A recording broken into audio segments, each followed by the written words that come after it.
welcome to this exciting King's Talk tonight, and it's in relation to the fashion industry. As most of you will know, my name is Greg Hunter and I'm the Deputy Head Co-Curricular here at King's. Tonight, we are absolutely delighted to be welcoming back Pip Durell. She left Broughton House 10 years ago. She's proceeded on a slightly different journey than most, as you'll hear, from Vogue to Vanity Fair and Tatler, and as founder of With Nothing Underneath. Interviewing will be our wonderful OKS President, David Peters. And after the interview, we will be taking questions from you, the audience. Please either type your question into the Q&A function of Zoom at any time, or alternatively, at the end of the presentation, you can put your virtual hand up and we can put you live onto the air. Now, it is with immense pleasure that I pass you over to both Pip and David. Thank you, David. Okay. Good evening, everyone. It's a pleasure to be here with you and, of course, with you, Pip. And I'm going to give Pip the chance to start her presentation in a moment. Just to say what the form is, Pip will give her presentation. It'll last about 20 minutes or so, maybe a little longer. Do by all means post questions during the presentation, and we'll take those mostly at the end. If I think it's appropriate, I may cut in to ask a particular point or to clarify something, but I'll try not to interrupt you too much, Pip. And just by way of setting the scene, it's particularly interesting to me that you chose not to go to university, and that you then, having got a so-called safe job with an employer, chose to cut loose and go out on your own and start your own business. And I'm sure we'll be hearing a bit more about that. But anyway, without further ado, over to you, Pip. Thank you so much.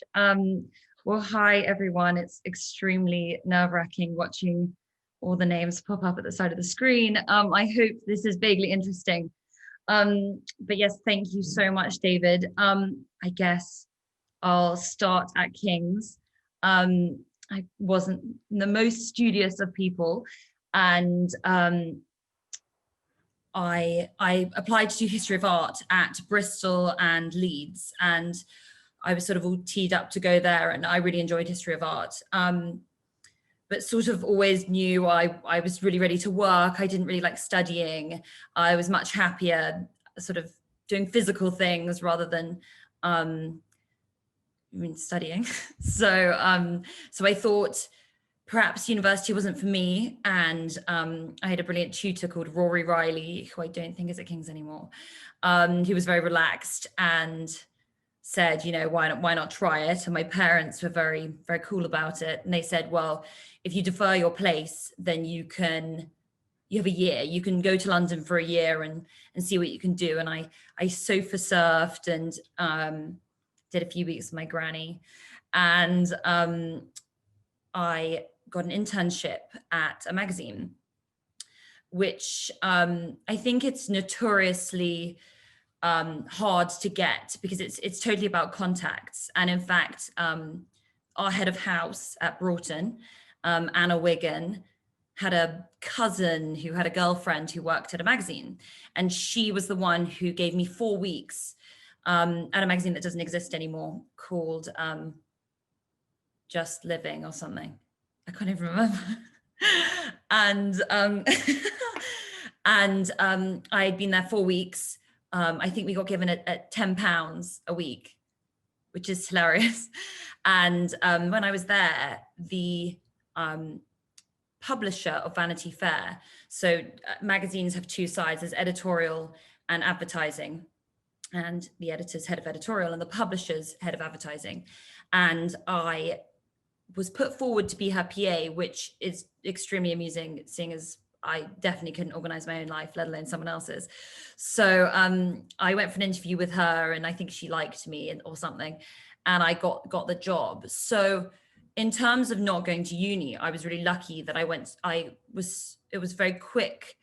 I very quickly landed an entry-level position. And from my perspective, I learned so much in that time. While my friends loved uni, I'm not sure they learned that much. Some of them, my friends, I'm sure some people do. I just sort of did the old school thing, I guess, of learning from everyone else. the publisher was about 65, a very important person in the industry. So, you know, running her diary and doing her errands was a very intense way to learn on the job, but it was totally brilliant, and I loved every minute of it. And I think that I would definitely encourage anyone who didn't want to go to uni, and so if they didn't have anything specifically they wanted to study, to go out and not have any airs and graces, just go right in, see what you can get, assisting jobs or anything like that, internships. It's obviously hard with internships in terms of financial backing. But yeah, starting out as a PA was great for me. I don't think I was a very good one, but yeah, so that was sort of the initial part going into magazines for me. I feel that now I should probably get up at the slideshow. Shall I do that? I'll do it. Anyone who's watching, you might think this is very boring, but I was told to prepare a slideshow, so hold on. Just going to share my screen. Oh God, sorry. Oh, here we go. Okay. Oh, I think I'm screen sharing. So here we go. So this was Vanity Fair in 2011. So it was, you know, just totally exciting. Yeah, I was 18. So it's all very like Hollywood, celebrity, that sort of thing, which was just brilliant. Such an exciting place to start. And yeah, while I wasn't really involved in anything, hence I don't really have any work to show here. It's just their covers. But anyway, I then went from that to, oh, I've got this completely wrong. Sorry. I actually went from there to be an assistant at Tatler. I've forgotten my own thing, which I've missed out. But I went and I was an assistant at Tatler, again, an editorial assistant, which was working spreadsheets, running errands, really just doing the legwork, which was so much fun. I loved it, and really non-stop. And that was an environment in which to learn. I definitely needed that time to sort of grow. Otherwise, I was definitely far too young and immature, I think. It's the way a magazine works, as I said, with editorial and advertising. It's a bit church and state. And the advertising department, that they're the ones who need to keep it afloat financially, and the editorial department makes it interesting and beautiful. And I sat somewhere in the middle. I'm not the most creative, amazing sort of artist at all, and I'm also not the most organized or business. So you could say I'm not great at anything, but okay at a middle ground of things. So when a job came up at Vogue, which essentially sat between the two departments, and I got it. So I was doing that at 23, and I became the senior fashion coordinator, which was pretty exciting. I was so nervous, I didn't even want to pick up the phone when it rang. So I just sort of sat quietly in the corner. And essentially my role was to bridge the two departments. I sort of made a pretty collage here, but you know, this is one of the cover shoots we worked on. So we would need to get clothing from every designer. So we would look at our sheet and say, okay, so Ralph Lauren spent here, Chanel spent here. These guys need to be included because they're the ones who keep us afloat. So we'd then look at each shoot, work out which designers would fit in that.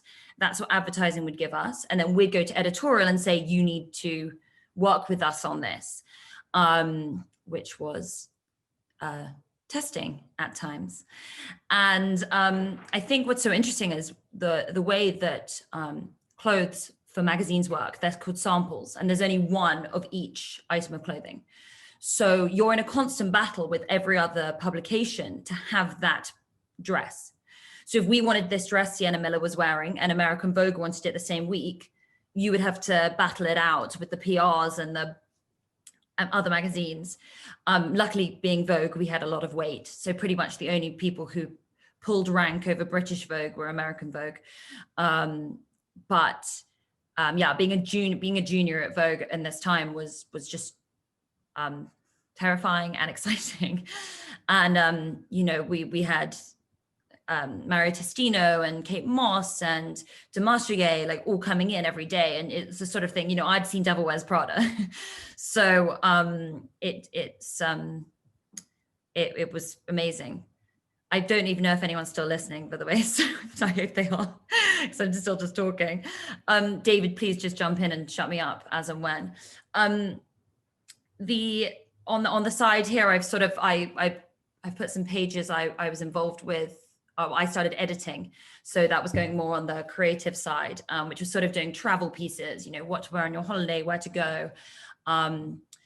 So that was a bit of fun and a really nice introduction. As a junior, you're sort of thrown a bone on little pieces like that, which were brilliant. And I'm just moving on to the next slide. More covers we did, and actually in this sort of little picture in the middle, it was an event called Fashions Night Out that was this huge event we did across London, which was really, for the first time, opening the doors of Vogue to the general public, which again was a time when influencers were growing. People were starting to realize that if the sort of elite of the Vogue editors weren't going to give a bit more face time, that they were going to become outdated very fast. So we did this event where we worked with all the shops on Bond Street and Oxford Street in London, and sort of an editor or an assistant would be based in that shop, and you'd chat with the public, you'd do styling things. And again, it was a money-making scheme. A lot of brands would pay to be involved in that. And it was very much my role to ensure everything ran smoothly. So that was vaguely stressful. And I actually, as I was going through some things today, just finalizing this, I found this email that said US storm warning, which I just thought was quite entertaining because it was from when the New York fashion shows were going on. So there's two big seasons a year. And the 4 main fashion cities, all the editors travel round to all of them. And it was my job to ensure they were on the plane, in the car, at the right show, getting the sandwich they wanted at the right time. And I got this email through, I think you see it says 7:30 p.m. and it said US storm warning. And I think anyone who's seen Devil Wears Prada will remember when she's screaming down the phone saying, "Get me home." And we had a little instant like that. And I was up and probably all through the night, basically calling around anyone, trying to find a private jet, just trying to find anyone who could get these editors home. So yeah, not everything that you read about magazines is true, but a lot is. So yeah. And that I've now switched over. We've now come to sort of where we went on from. I was at Vogue as a junior, not wanting to leave, but Tatler were looking for an editor, and an editor means you're head of the department. It's your final say on the aesthetic, on what's run, and everyone who wants to be in a magazine wants to become an editor. That's your goal. I didn't really think I was going to become one at 25, which seemed a little intense. And I probably was too junior for the role at the time. But Tatler was sort of having a bit of a sex up, as you can see, like they were trying to be cooler, less stuffy, less aristo. And I think they were just trying to bring a bit of fresh blood in, and the editor who I'd worked with before, so the editor-in-chief, that is, said, would you be interested in coming back to Tatler as the editor of the jewelry department? I didn't know anything about jewelry. So obviously I said yes. I think a lot of my career has been saying yes when asked and not necessarily knowing how I'm going to do it, but working it out once I've said yes.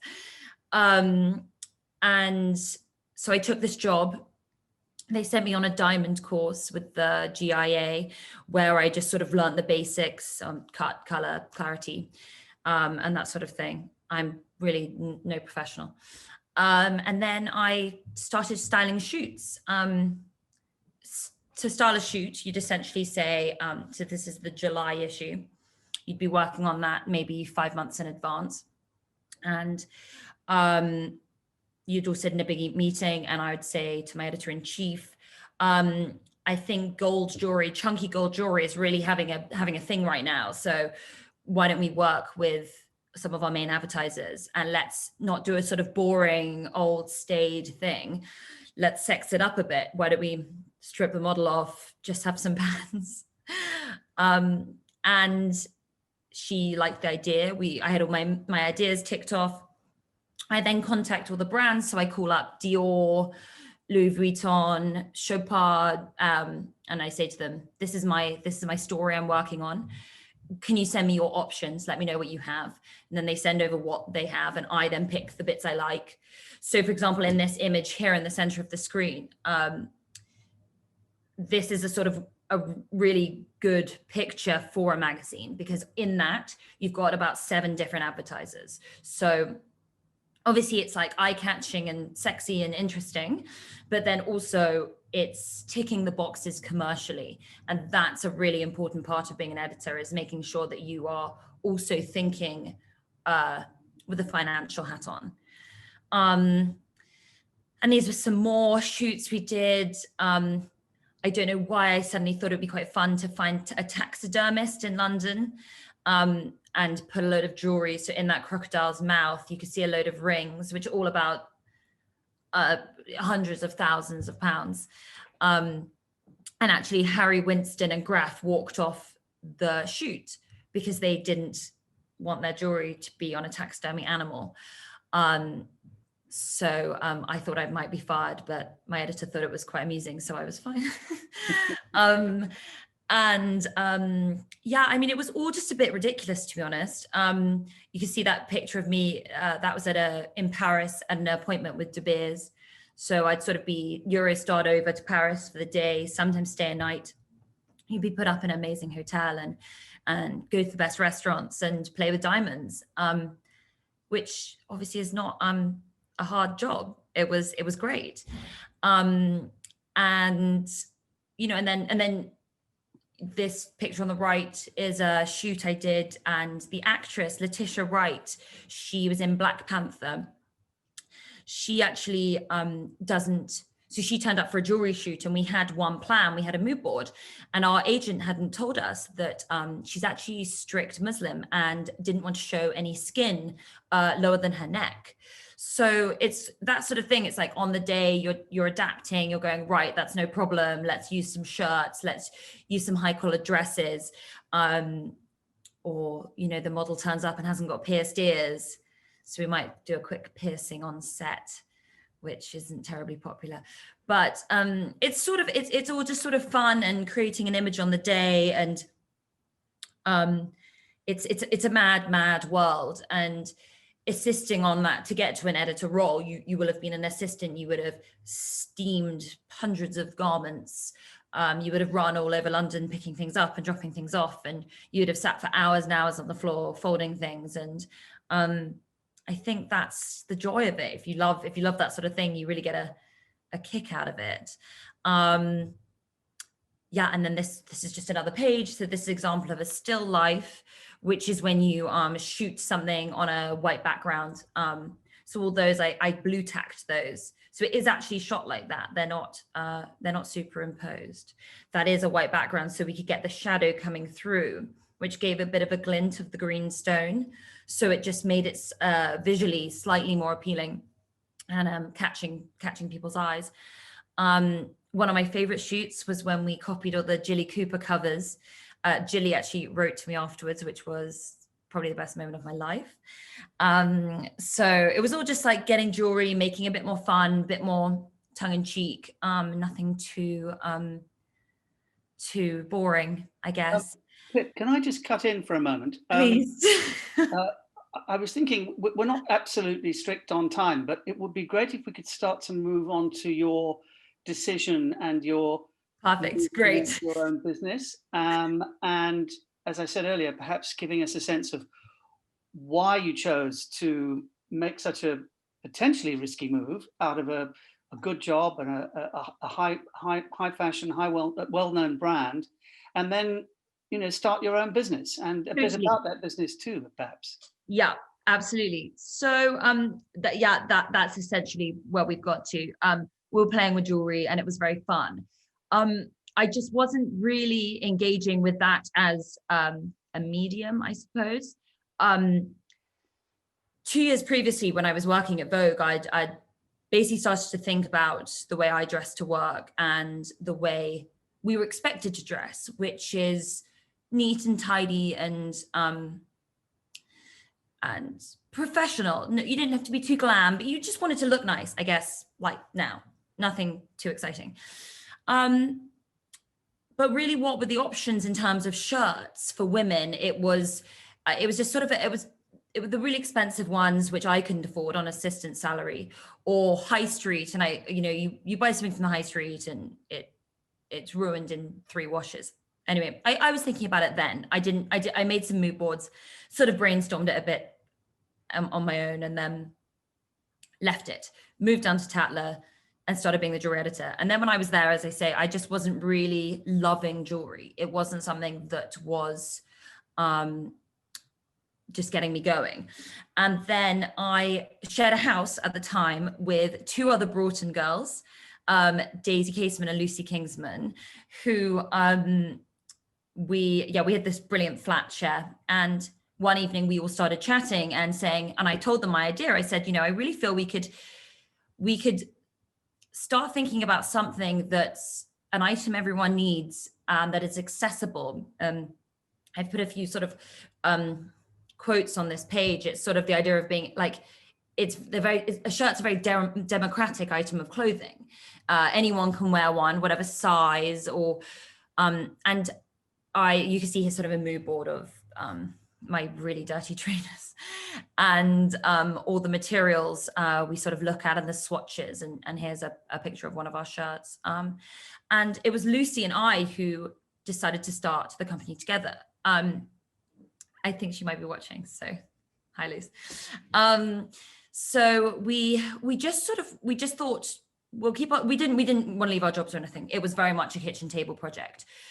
We got some men's shirts, we cut them up. We just thought we only want to be using organic materials. We didn't want to be using any man-made fibers or anything like that. And the idea is that it was an item of clothing that it wasn't fast fashion. It's not trend led. No one's, we're not saying buy a new one every 2 months. And the point is you can wear a cotton shirt to the office and you can wear it on holiday with your bikini. This was the very basic idea behind it. And actually it's really interesting when we were brainstorming this probably about 4 years ago, it was really before the sustainability fashion movement, although that in itself is a contradiction, as we'll get to.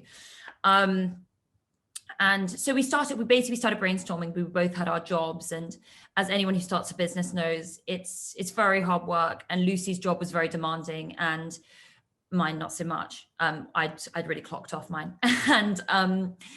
And Lucy actually decided not to continue, but she was the founding partner, and now is a huge supporter. But so yeah, and then I took it on myself, and then I guess, yeah, this is a pretty good, it was something I said in an interview. It's really about the concept of the shirt is about buying less but better. We're not saying you need every one of our shirts in every color and every material. We're just saying that we think they're going to last hopefully forever, or certainly for a very long time. And it's all about just conscious consumption. This brings us to this Vogue headline, which was great. Because when we were about 2 years old as a brand, I was still doing part-time work to pay my rent and live. The Duchess of Sussex wore one of our shirts, which was mad, absolute madness. So here she is on the cover of the Telegraph. I think it probably moved the brand on by about 2 years from the amount of sales and the just the press, the worldwide press we get it's astounding.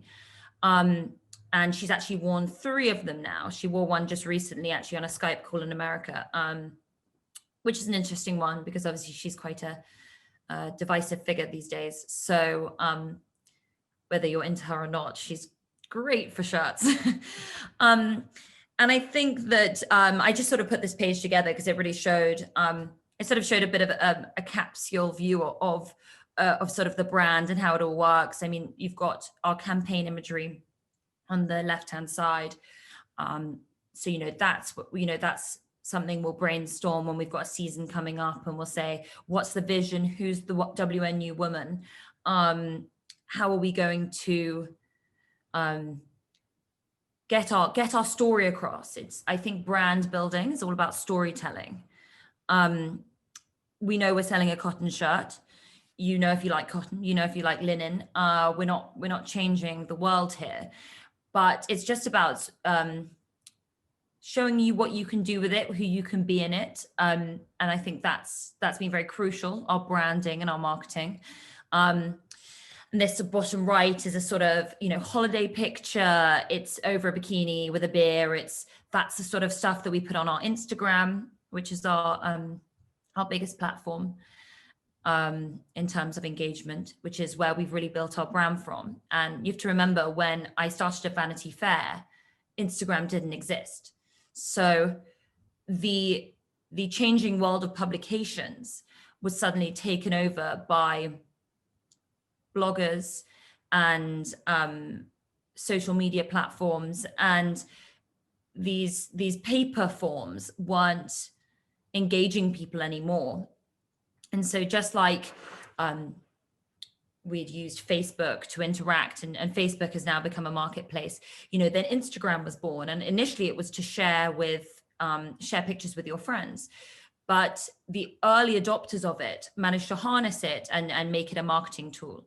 And without, I don't mean to sound sort of like this is what we do really well, but we harnessed Instagram very early doors, and it's been a huge part of the success of the brand. Pip, if I could just please for a moment, what I'd like to do is, we've got several questions that have come up, and okay. I want to be able to leave enough time for those. So if I may, I'm going to give you 5 minutes to complete your talk, and then we'll go into the questions. I think, having looked at several of them, I think they'll help you to pick up on things you might not quite have been able to include in time. But 5 minutes from now, please. Sure. Okay, I'll be really quick. So I guess the idea is how to build a brand that you're also claiming is a sustainable brand. Is there such thing as a sustainable fashion brand? Not really. We'll move on. So that's on the next slide. The conscious consumerism idea is something that's really been championed by Patagonia as a company. And, of course, we can't pretend we're not asking you to buy product. I want you to buy my shirts. That's how I'm going to pay my rent. But it's about doing that consciously. I'm not saying that my shirts won't maybe one day go, someone will wear it and one day it might have to go in the bin. But I think it will last a hell of a lot longer than one you buy from H&M. And I think that's really where we're at as a brand. We're saying, buy us instead of someone who's using, hold on, I'm trying to change slides. Oh no. Okay, hold on. Oh, I think we've done that. Okay, so this is onto clickbait, which is these big statements that brands are coming out with, this sort of, we're green. That means nothing. Well, environmentally friendly. Again, what are they meaning by that? Organic, all our materials are organic, and it's something that is really important to us. And I think that really interestingly, the whole culture in the fashion industry, it's all about greenwashing. It's about whacking these statements around your marketing and saying we're sustainable. But it's, as a consumer, what we want to do is say to you, ask the questions, how are they sustainable? What are they doing about it? I think a lot of people don't even know what organic means. You know, we have organic fruit and vegetables, but I'm not sure I knew what it meant. I don't know. I think eco-friendly, as it says there, it's marketing terms. It's how people are selling more product. Ironically, being completely unsustainable. Hold on, I'm now trying to. Here we go. Organic. So this is the sort of communication we as a brand are working on. It's about talking about our products, talking about soil to shelf. We want to say, this is where we get our cotton. These are the certificates we have from them. This is our factory. These are the women who work there. This is our packaging. And if we want to take our customer through the process with us, so that they understand what they're buying into. And, you know, so this is something I think is going up on our Instagram next week. It's just really talking to people, instead of just going, we're organic, we're this. It's about playing into that. And I think as such, people like the company, and it's a smart it's a smart brand move. I think people like buying from a company who are very clear with the way they're working. This is about fabrics. You really don't need to know that. Oh, greenwashing. This is essentially it. This is, so you can see here, I've got an outrageous advert from H&M, who call it their conscious collection. Conscious. And basically, all these huge companies like H&M, who will sell you a pair of shorts for £4, they have suddenly brought out an organic line of sort of 4 t-shirts. And then they plaster their stores with all of this, and they say, we're listening to the planet, we care, we care. That is the prime example of greenwashing, and that's what we're against, essentially. Okay, Pip, just 1 minute now. Right, okay. So this is just going on to sort of what we're doing. It's sort of talking about recycled cotton, using, we're testing raw materials such as seaweed to make our shirts out of.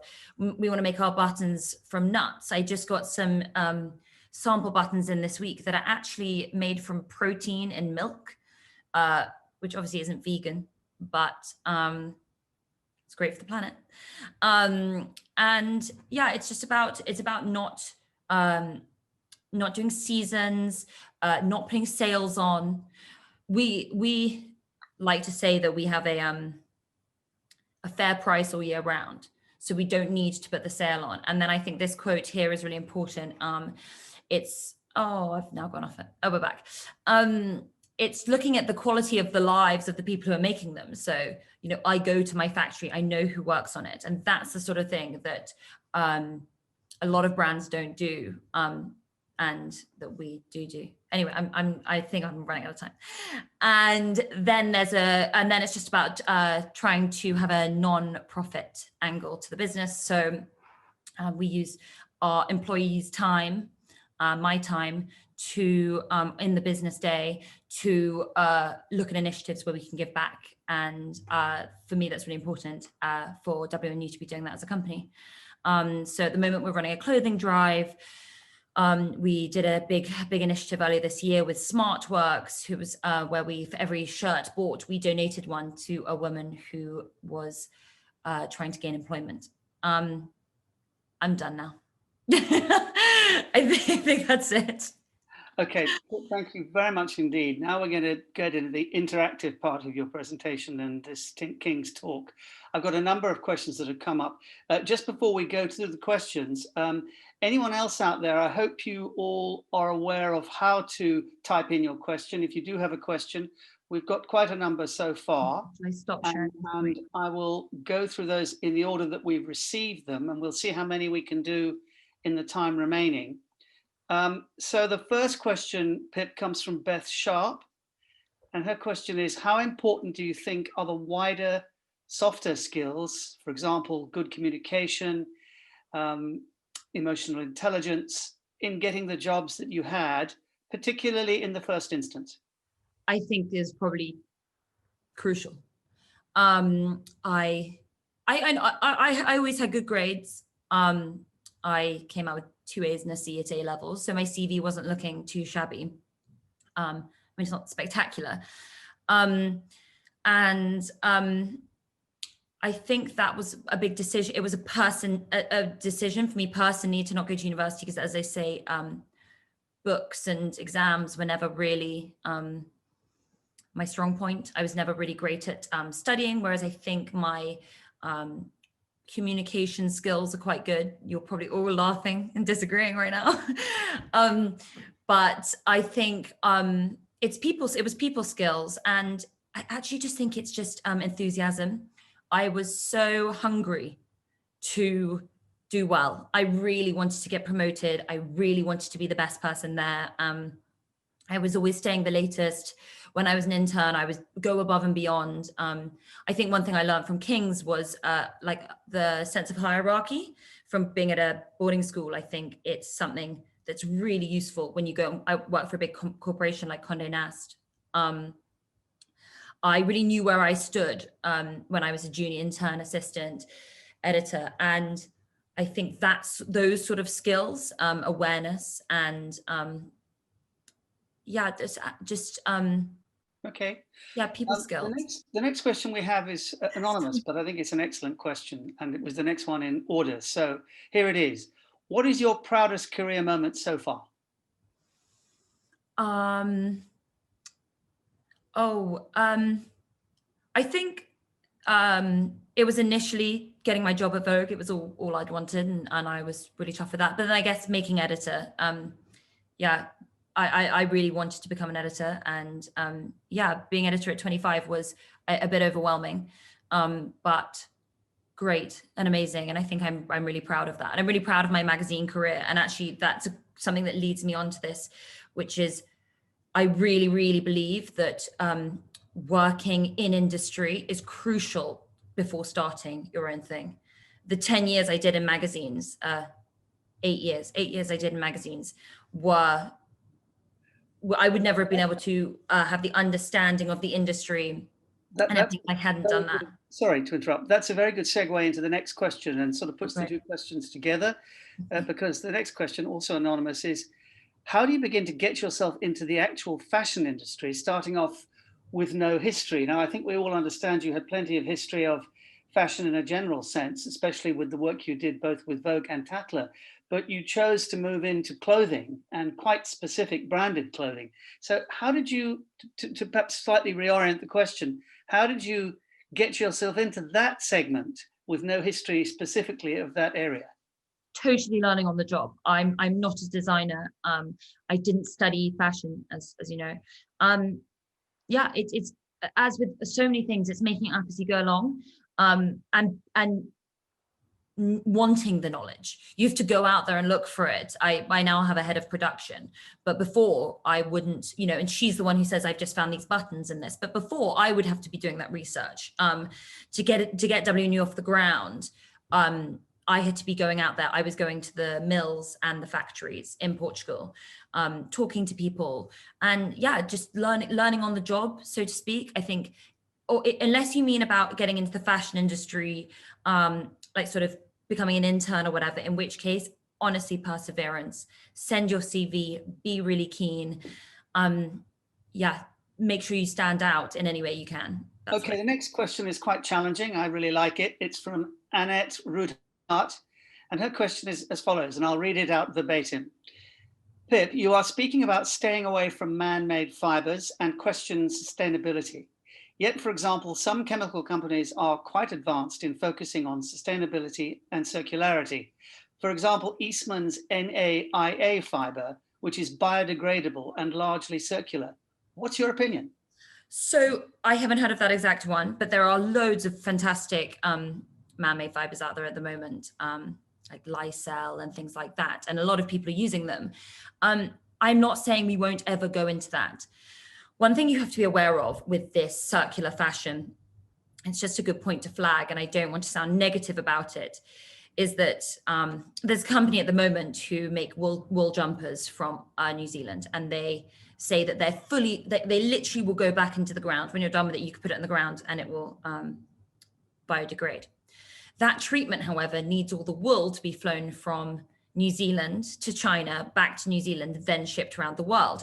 And so you've got to be looking at that process. So yes, there are lots of fantastic man-made fibers out there, but how they got to where they are is, you've got to be looking at that journey. And for now, my knowledge is mainly in natural fibers, and it's where I want to stay. So hence I'm looking at seaweed, and we're looking at bamboo. In fact, we have some bamboo pieces coming out next year, which is just, I'm finding that more interesting at the moment. But yes, you're right, there are lots of interesting. Okay. Next question is from Andrew McFall. Hi, Pip. You've clearly done very well, and I'm really pleased to see this. Do you think, having done pretty well without one, that a university degree is actually worth the £27,000 or so that it costs? It's really hard to answer. I would have been taking out a student loan. So obviously, I'm pretty chuffed I don't have one. But all my friends have them, my brother, my boyfriend, and everyone had a great time, and they learned and they grew as people. Some people found their study amazing as well. Most of my friends are terrible at studying, but lots of people do. I don't know, what's £27,000 worth to a person? For me, it wasn't right, but I don't think that's a blanket answer. Also, it was only 9,000 when I was going to go. But for me, it wasn't the right route, but I would never say to someone, don't go. You've got to be looking at where you're at and what you need. I was quite precocious and confident, I think, and so I was happy to go into industry. Some people need a bit more time, or some people want to learn more in a specific area, but I don't know. Okay. For me, no. Next question from Emily Trifo. This is an excellent question. How did you find your production capability, and how did you raise the capital necessary, if that indeed was what you did? So I haven't raised any money. I own WNU myself. So I started out with £7,500, which I had in savings, which most people around the world don't have £7,500 in savings. I guess I hadn't gone to uni. I'd only worked. I didn't have any student debt. So, but I mean, in terms of starting a company, it's nothing. It's peanuts. And literally bought the cotton. In terms of production, I Googled Portuguese production because I'd heard it was good out there. Lucy and I mentioned my original co-founder earlier. We flew out to Portugal together, where we met with this guy we'd met on the internet. It's all totally dodgy. And it's so weird. And we went round a load of different mills and a load of different factories, and we met with people, we looked at the materials, and we made it up. We honestly just, before we had the knowledge, we just winged it. And yeah, it's amazing. I think when you start out, there's so many things, when we first started out, we didn't have an accountant. I can barely count to 10. So you have to, when you start, you have to do everything. And that's the hardest part, the starting point. Now I have a production head. I have a very good accountant. So all those people, they do those areas that I'm bad at. But the starting bit's the hardest for sure. Next question is from Molly Satur. What will create the shift? This is an interesting strategic question, actually. What will create the shift from fast fashion brands to more sustainable brands like yours? I think earlier in a presentation, I was going so fast through it. Sorry, I put up this this quote from the founder of Patagonia, and he basically said that we've got to stop blaming the companies and the governments, and we've got to look at ourselves. It's when we stop shopping at H&M. It's when you decide you want to buy from WNU and you don't want to buy from Zara. And when is that going to happen? I'm not that confident anytime soon. It's too easy. People want more. They want new outfits. They want change and excitement. And until the consumer makes the active choice, it's not going to occur. And then, of course, you've got to look at the sort of economic angle of this, and that's that a lot of people cannot afford an £85 shirt and have to clothe their children from Primark. And how we're going to change off that, I don't know, is the answer, I'm afraid. Okay. Next question is Janet Taylor. Are you wearing one of your shirts tonight? Yeah, it'd be quite bad if I wasn't. Yes, this is mine. It doesn't actually exist yet, so it's probably a really bad one, but I actually spilt my soup down with the one I was wearing today, so I had to put a sample on. And if I can add a supplementary question to that, which is only semi-serious, is your brand irrevocably and forever aimed at women, or might you be able to launch a range for men? I think, does that destroy the whole point of it? I think part of our success has been having a really strong USP and doing one thing really well. And all we do is focus on how we're going to make those shirts better, what new shapes we're bringing in. And I don't want to dilute that by thinking about getting men's collar sizes right. And also the men's market is saturated. It's absolutely flooded. So it wouldn't actually probably be a great strategic move for me anyway. So no. Okay, next question is from Cecily Tapp. And she asks, would you ever go back to work at a magazine? No. Hi, Cessa. No, I wouldn't. I sadly think the industry is dying a slow death. I have a lot of friends still there, and it's brutal. There's no budgets. The staff is sort of a quarter of what it was when I was there.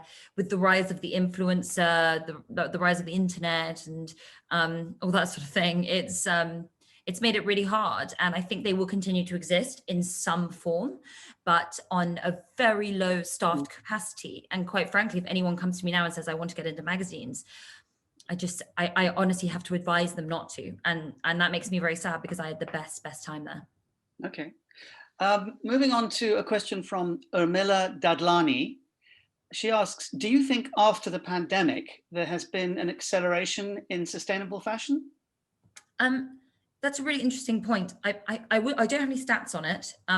I can say from sort of the small brand community, of which the founders tend to be very engaged, we have all seen incredible support throughout lockdown. But you also have to remember that's from a particular section of society, aka those who are still financially stable and can afford to be buying what independent brands do tend to be more expensive. So I'm sure a lot of people aren't, but yes, we definitely saw I've definitely seen amazing support from people going, actually, I want to buy less, buy better, which has been fantastic. So yeah. Okay. Andrew McFall, again, what do you see yourself doing in 10 or indeed perhaps 20 years' time? I really hope I'm still doing this. I love what I do. So, if we could grow this team and come up with better initiatives, and I really look at brands, B Corps, such as Patagonia and Ben & Jerry's, and that's where I want to be. I would love to grow our non-profit branch, and I just want to keep making fantastic shirts. And I look at something like Ralph Lauren. And it's a sort of a mixture of accessibility, which and that sort of high fashion angle, and that's where I want to sit, and I hope that we can keep doing this for another 20 years. Excellent. Next question is anonymous. Interesting one, this. Do you think fashion for young people in particular is heading for a more brand-less future and a more quality and aesthetics driven future? It seemed to me in my school years, most young people will be trying to show off the more desirable brands and not necessarily focusing on the quality or the aesthetic. I think that's a really interesting question. For starters, I disagree. Obviously my shirts have no branding on them, like none at all. you can tell they're mine because they do up the wrong way, like a man's shirt. But I don't have any logo or anything. And it's the feedback from that has been overwhelmingly positive. People are just so thrilled to be able to wear an item of clothing which isn't shouting anything. But of course, you know, the Vuitton logos and the Chanel's are going to live on forever. Chanel is never going to be in trouble and people are always going to want to wear that logo. Whether I think that younger up and coming brands, I don't want to name any other small brands obviously, but some do have those logos and I think people don't like them. So it's an interesting one of that level. Is it that sort of super high fashion? If you're spending that much, do you want everyone to know about it? But maybe if you're looking at that middle ground where we sit, I think people don't want to be. I think that question about how brands are evolving is a fascinating area of debate. Maybe one we could do another King's talk on its own. Oh God, please don't make me come back. Daisy, please.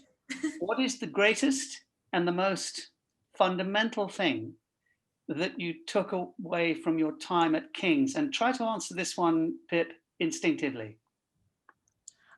It's really easy. It's my friends. I wouldn't say I came out with like any glowing medals or awards. In fact, I came out with none. I have, my girlfriend group is my King's girls. So, and I lived with them. We're all still best friends. Brilliant. It's something that I think it sort of links to that the question earlier about sort of people skills and that whole sort of what do you get at school. I think that I took a huge amount out of King's, maybe not academically. Okay. And here we have Emily Trifo again. What advice do you have for budding entrepreneurs who have a vision but no idea of where to start?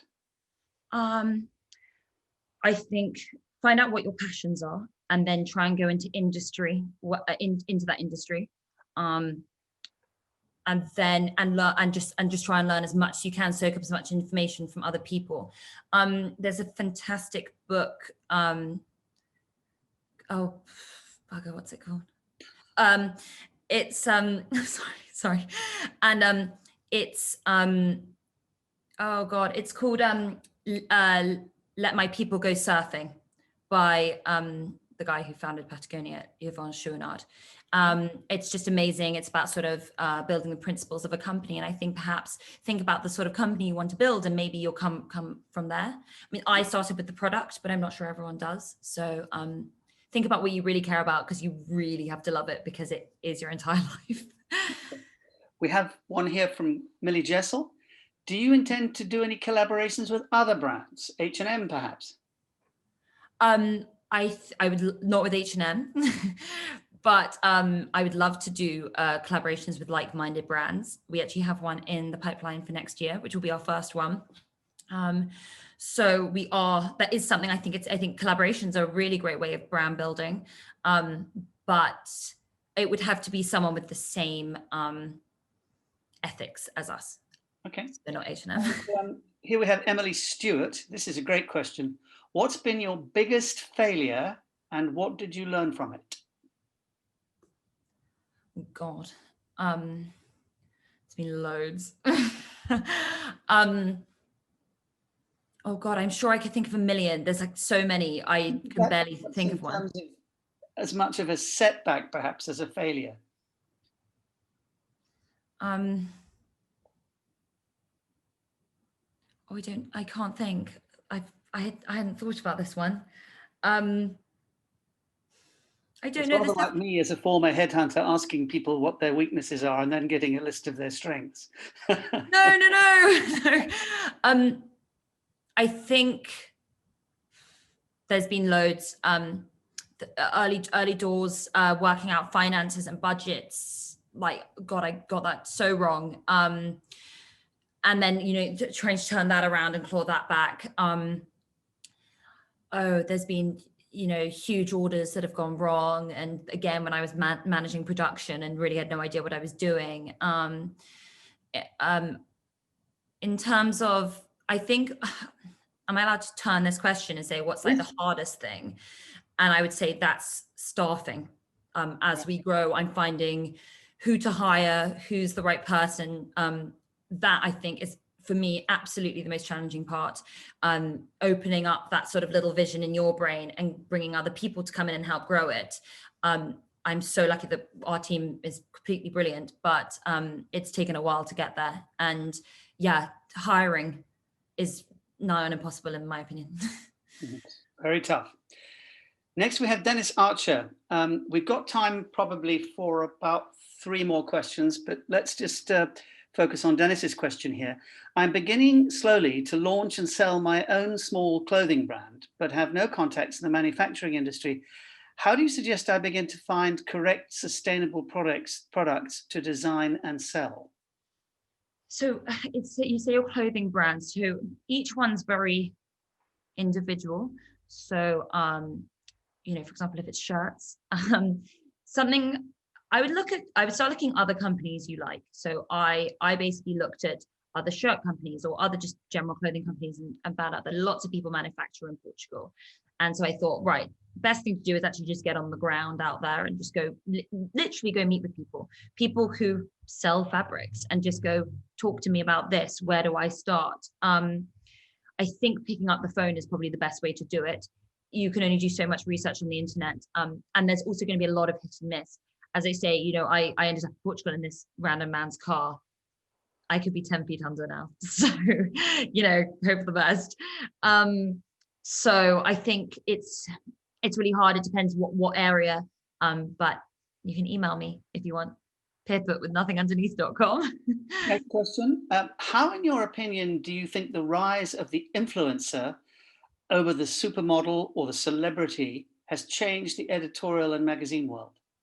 Massively, hugely. I think it was probably huge. Well, it was the influencer could grow because they were given the platform of Instagram.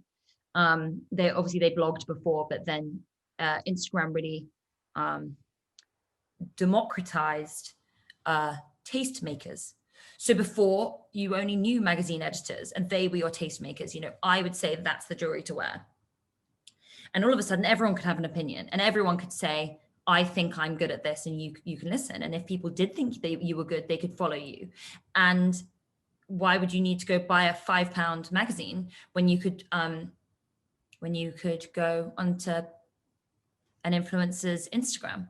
And you know, now my marketing strategy is much more influencer based than it is magazine based.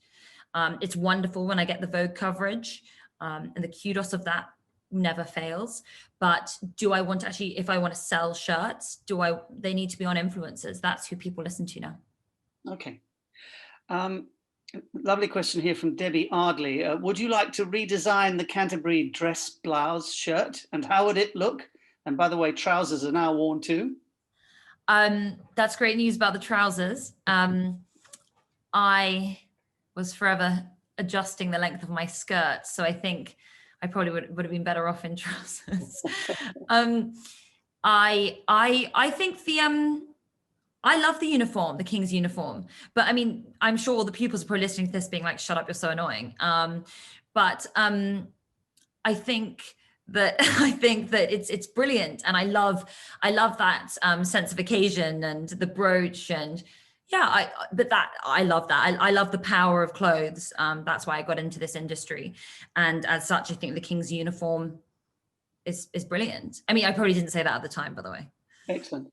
And I just have one last question for you. By the way, if I can just say to Dennis Archer, he's posted a question which I'm not going to put to you now because I think it's quite technical. It's about sourcing. So I'm going to suggest if it's okay that Dennis emails you. I think I can. Yeah. Ask for your help with the question that he's putting. Yes. My Dennis, question email is a very simple one, Pip, and that is, how important is making money to you? This is a really interesting one because I think that's changed in the last 5 years. I want to make money, of course. I think I came into this being like, let's make the next big brand. How can I do something I love and make money from it? And, you know, how quickly can I get my yacht? But it's really interesting. I've taken a massive shift from that. And I think that's actually not in a business sense. It's actually in a life sense.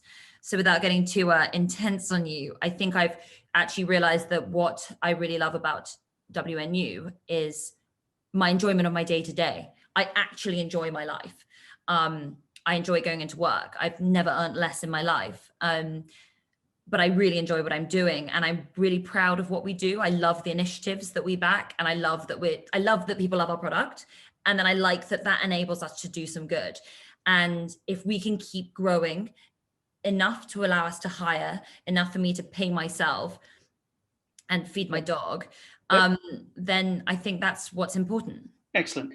Pip, thank you so much. Now, I've just seen Greg's face appear on the screen. He told me that was the prompt to bring things to a close. So can I just say for my part, Pip, thank you very much. It was a very complete and most interesting presentation. Excellent responses to questions. And perhaps now I can pass over to Greg, who's unmuted now, yes, to finish off for us. Greg. Look, thank you so much, David. Thank you, Pip. Pip, you've taken us on the adventure of a fashion lifetime. It's hard to believe how much you've actually done in 10 years since leaving King's. I'm quite tired. Sorry? I'm quite tired. Absolutely, yeah, it's incredible actually. You know, it's so inspirational for us all, and you taught us to make the most of your talents, and it was really important, I think, to learn about that importance of hard work and showing initiative and going the extra mile and I dare say winging it and doing it well. And your honesty is both refreshing and entertaining as well at the same time. You know, David, thank you so much for leading the Q&A with aplomb and expertly, you know, and keeping Pip to time. I'm so sorry, David. This has probably been a total nightmare for you. It's brilliant. I hate cutting in when somebody's in full flow, but that was... I could go all night. If I can let everybody in on a secret, Pip told us, you know, clearly you spent a lot of time on Saturday night detentions, and that's done you the world of good in your time here at King's. Yeah. Yeah, look, thank you so much, Pip. It was absolutely wonderful. Brilliant.